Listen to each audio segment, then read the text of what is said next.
कुछ 2-4-8 दिन से सोशल मीडिया के ज़रिए और प्रिंट मीडिया के ज़रिए ये बात की इत्तलात मिल रही थी कि ख्वाजा बिलाल अहमद को गोशा महल की सीट ना मिलने की बुनियाद पर ख्वाजा बिलाल अहमद मजलिस इत्तेहादुल मुस्लिमीन से दस्तबरदारी की जो है गौर व फिक्र में है। इस बात की इत्तलात सोशल मीडिया पर गश्त कर रही थी। मैं आज इसकी वजाहत करने के लिए आपके दरमियान में आया हूँ। मैं सबसे पहले गोशा महल की टिकट का दावेदार यकीनन था, और आज मैं जब मजलिस इत्तेहादुल मुस्लिमीन से दस्तबरदारी इख्तियार कर रहा हूँ तो उसकी सबसे बड़ी वजह यह है कि क्यों सदर मजलिस बैरिस्टर असदुद्दीन ओवैसी साहब क्यों नहीं गोशा महल से अपना उम्मीदवार खड़ा करते। अब इसके ऊपर ये एक ऐसी टॉपिक है जिसके ऊपर बहुत कुछ बोला जा सकता, बहुत कुछ सुना जा सकता, और हर एक की अपनी अपनी एक अलग अलग थॉट है।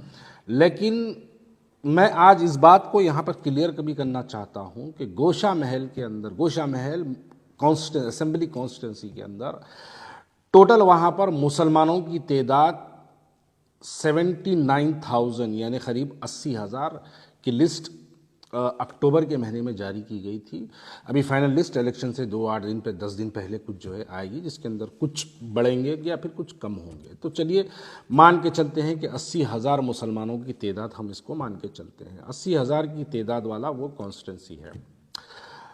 दूसरी बात मैं यहाँ पर यह भी वाजे कर देना चाहता हूँ कि अगर हम माजी में हमारे इंतखाबात को अगर देखेंगे तो मलकपेट जो कॉन्स्टिट्यूंसी है, जहाँ से अहमद बिन अब्दुल्ला बलाला जो पहली मरतबा 2009 में वहाँ से कामयाब हुए थे, वो सिर्फ़ और सिर्फ वो 30,000 वोट लेके कामयाब हुए थे। बाइकल्ला से वारिस पठान जो पहली मरतबा 2014 के इंतखाबात में कामयाब हुए थे, 25,000 वोट लेके एमएलए बन गए थे। बलाला साहब मैं समझता हूँ 30,800 कुछ वोट थे, वो लेके जो है वो एमएलए बन गए थे।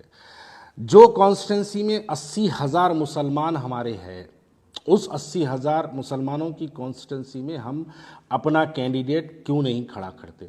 यहाँ पर मैं पूछना ये चाहता हूँ, मजलिस इत्तेहादुल मुस्लिमीन की फाइनल लिस्ट आ चुकी है। मजलिस इत्तेहादुल मुस्लिमीन जुबली हिल्स से भी जो है अपना एक उम्मीदवार खड़ा करी है, राजेंद्र नगर से भी एक अपना उम्मीदवार खड़ा करी है। क्या हैदराबाद के मुसलमानों को इस बार ये बात को समझना ज़रूरी है कि हमको अजहरुद्दीन को हराना ज़रूरी है या राजा सिंह मलून को हराना ज़रूरी है? इस बात का जवाब आपको नहीं मिलेगा, लेकिन इसका जवाब आपको यकीनन मिलेगा। हिकमत अमली समझो कुल मजलिस इत्तेहादुल मुस्लिमीन की हिकमत अमली के नाम पे मुसलमानों के जज्बात से जो है हमेशा खेला जाता है। जहाँ पर 2009 का जो स्टाइल था मलकपेट पे, जिस अंदाज में मलकपेट कॉन्स्टिट्यूंसी पे मजलिस इत्तेहादुल मुस्लिमीन ने अपना कब्जा गाड़ा, अपनी हुकूमत वहाँ पर जो कायम की, जो अब तक भी कंटिन्यू चल रही है, क्या हम उस अंदाज में गोशा महल नहीं लड़ सकते थे? इसका जवाब आपको नहीं मिलेगा, कोई भी इसका जवाब नहीं देगा। वो मलून दिन बर दिन सरकार की शान में गुस्ताखी करता है, हम मुसलमानों के दिलों को ठेस पहुंचाने वाले बयानात देता है, और मेरी जमात कुल हिंद मजलिस इत्तेहादुल मुस्लिमीन के पास ऐसा कोई प्लान, ऐसा कोई मंसूबा नहीं है कि उस मलून को हराया जाए। क्योंकि ये तमाम लोग जानते हैं कि मैं कांग्रेस से जब मजलिस इत्तेहादुल मुस्लिमीन में दोबारा शमूलियत इख्तियार किया था, जब बैरिस्टर असदुद्दीन ओवैसी साहब ने ये बात को हमको कहा था कि आइए भारतीय जनता पार्टी को हराने के लिए आप हमारा साथ दीजिए। शायद लोगों को याद नहीं है, लेकिन हैदराबाद के लोगों का हाफिज़ा भी बड़ा कमज़ोर होता है। उस वक्त भारतीय जनता पार्टी एक बहुत बड़े पैमाने पर म्युनिसिपल इलेक्शंस के अंदर जो है वो काम कर रही थी, जिसके नतायज भी आपके सामने हैं। उनके पास 40 से ज़्यादा कॉरपोरेटर्स उनके कामयाब हुए। उस वजह से हमने भारतीय जनता पार्टी के बढ़ते हुए अज़ाइम को रोकने के लिए हमने यकीनन मजलिस इत्तेहादुल मुस्लिमीन का साथ दिया। अब यहाँ पर सवाल ये पैदा होता है कि आप बिहार जाकर वहाँ पर 100 सीटें लड़ाते हैं, जहाँ पर आपकी कोई शाख नहीं है। गोशा महल में आपके 2 कॉरपोरेटर, जहाँ पर आपकी कोई शाख नहीं है। उत्तर प्रदेश जाके आप वहाँ पर 100 से ज़्यादा सीटें लड़ाते हैं। गोशा महल हैदराबाद पार्लियामेंट्री कॉन्स्टिट्यूंसी में आता है, जहाँ के एमपी खुद असदुद्दीन ओवैसी साहब हैं, और जो हर इंतखाबात में जब जब इलेक्शन होते हैं, पार्लियामेंट के जब भी इलेक्शन होते हैं, असदुद्दीन ओवैसी साहब वहाँ से 30-30 हज़ार, 40-40 हज़ार वोट जो है असदुद्दीन ओवैसी साहब वहाँ से हासिल करते हैं। क्या मजलिस इत्तेहादुल मुस्लिमीन जहाँ पर 40,000 वोट हासिल करती है, जहाँ पर उनके 2 कॉरपोरेटर मौजूद है, जहाँ पर उनके इफ्तदाई के सदर मोहतमदीन मौजूद है, जहाँ पर उनकी एक बड़ी तादाद में जहाँ पर जो है उनके एक 80,000 से ज़्यादा मुसलमान वोटर्स जहाँ पर मौजूद है, क्या मुसलमान वहाँ पर अपना कैंडिडेट मजलिस इत्तेहादुल मुस्लिमीन नहीं खड़ाती? इसका जवाब आपको दूसरी जानिब से ये मिलेगा, ये कहेंगे कि नहीं, हिकमत अमली समझो, हम टीआरएस या कांग्रेस की तायद में अपने कैंडिडेट का ऐलान करते हैं। हमने माजी में भी देख लिया कि आपने इससे पहले मुकेश गौड़ की तायद की, वो भी हार गया। इससे पहले आपने टीआरएस की तायद की, वो भी हार गया। इस मरतबा बीआरएस की तायद करेंगे, वो भी हारेगा। आपके पास कोई मंसूबा नहीं है। क्यों? ऐसी क्या बात है जो राजा सिंह को जो है आप इतनी शिद्दत से मोहब्बत करते हैं कि उसको आप बार बार कामयाब कराना चाहते हैं? अब मैं वाज़े तौर पे कह दूं, आने वाले पार्लियामेंट इलेक्शन में आप देख लीजिए, उस मलून को भारतीय जनता पार्टी का कैंडिडेट बनाया जाएगा पार्लियामेंट इलेक्शंस के लिए हैदराबाद के।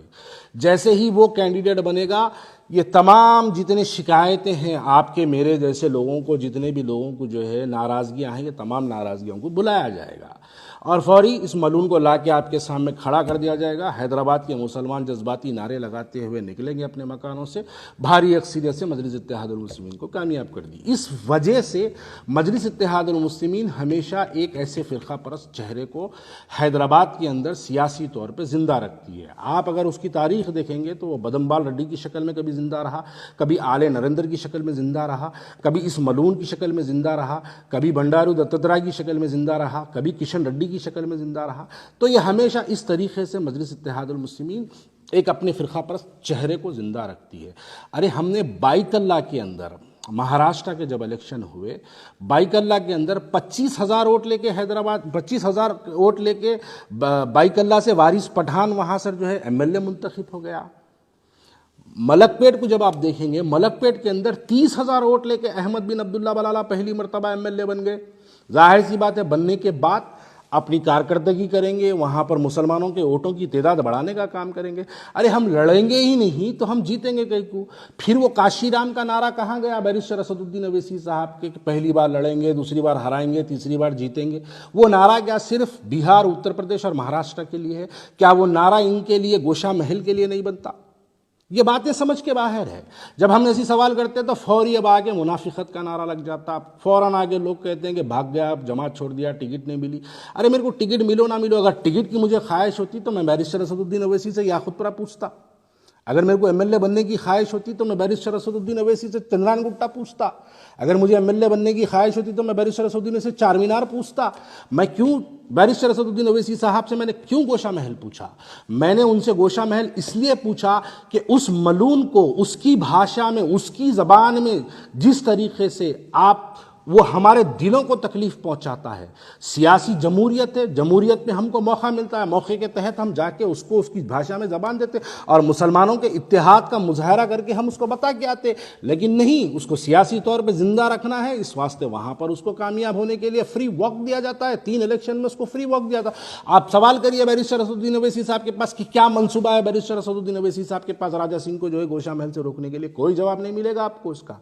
अरे ठीक है, आपको अगर ख्वाजा बिलाल का चेहरा पसंद नहीं है, आपको ख्वाजा बिलाल का अगर जो है ज़ुबान पसंद नहीं है, माजी में ख्वाजा बिलाल ने बहुत सारे मजलिस इत्तेहादुल मुस्लिमीन के खिलाफ बयानात दिए हैं, अगर इस बुनियाद पे ख्वाजा बिलाल आपको पसंद नहीं है तो आपके पास जो पसंदीदा चेहरे बहुत से हैं जिनके चेहरों को देख के आप मुस्कुराते हैं, उसमें से कोई एक चेहरे को लेके आके गोशा महल दे देना था।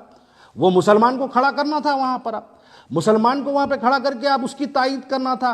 बीआरएस के जो आपके जो ताल्लुकात है, उस ताल्लुकात की बुनियाद पे बीआरएस से आप एक अच्छे से हिंदू कैंडिडेट को लाना था और उसको बोलना था कि तुम मुस्लिम बस्तियों में इंटर मत हो, हिंदू बस्तियों में जाओ, काम करो, उनके वोटों को आप पोलराइज कराना था, जैसा आप करते हैं, जैसा आप फेरोज खान के लिए करते हैं, जैसा नामपल्ली के लिए आप करते हैं, जैसा मलकपेट के लिए आप करते हैं, जैसे याकूतपुरे के अंदर हिंदू वोटों को बाइफिकेट करने के लिए आप काम करते हैं, वैसे ही लेके जाके राजा सिंह के खिलाफ में आप टीआरएस से एक हिंदू कैंडिडेट को वहां पर डलाना था और केसीआर, केटीआर जो आपके मामू भांजे जो भी है, आप उनके जरिए उसको इंस्ट्रक्शंस पास करना था कि मुस्लिम बस्तियों में काम नहीं करना, मुसलमानों की 80% है, तुम जाओ हिंदू बस्तियों में काम करो।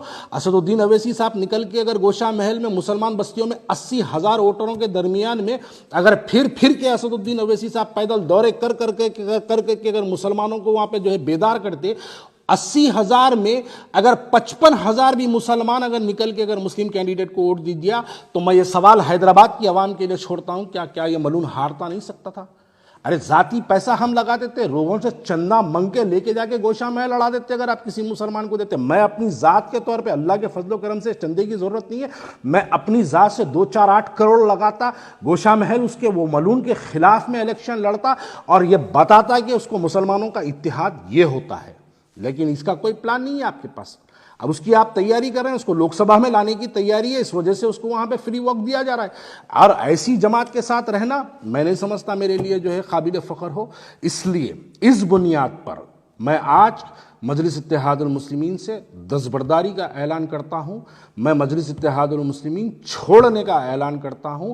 आगे मैं क्या करूंगा, किसके साथ जाऊंगा भी या नहीं जाऊंगा, या सियासत में रहूंगा या नहीं रहूंगा तो किसके साथ रहूंगा, इसका ऐलान मैं सोशल मीडिया, प्रिंट मीडिया के जरिए मैं हमारे लोगों तक पहुंचाते रहूंगा।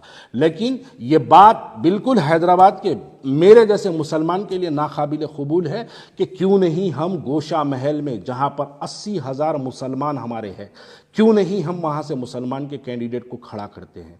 क्यों नहीं हम बीआरएस का इस्तेमाल करके, टीआरएस का इस्तेमाल करके हम क्यों नहीं वहां पर जो है हिंदू वोटों के अंदर जो है हम बाइफिकेट करने का काम करते और मुसलमानों में इत्तेहाद का नारा लगा के हम मुसलमानों को घरों से निकालते और इस मलून के खिलाफ मुसलमान एक तौर पर, मैं समझता हूं अगर हम मुसलमानों के अंदर अगर निकल के अगर जो है हम पैदल दौरे करते, उनके छोटे छोटे ग्रुप मिसिंग करते, तो घरों से चुमटियों की तरह मुसलमान निकल कर जो है पोलिंग के दिन अपने वोटों का मुजाहरा करते और ये मलून हारता।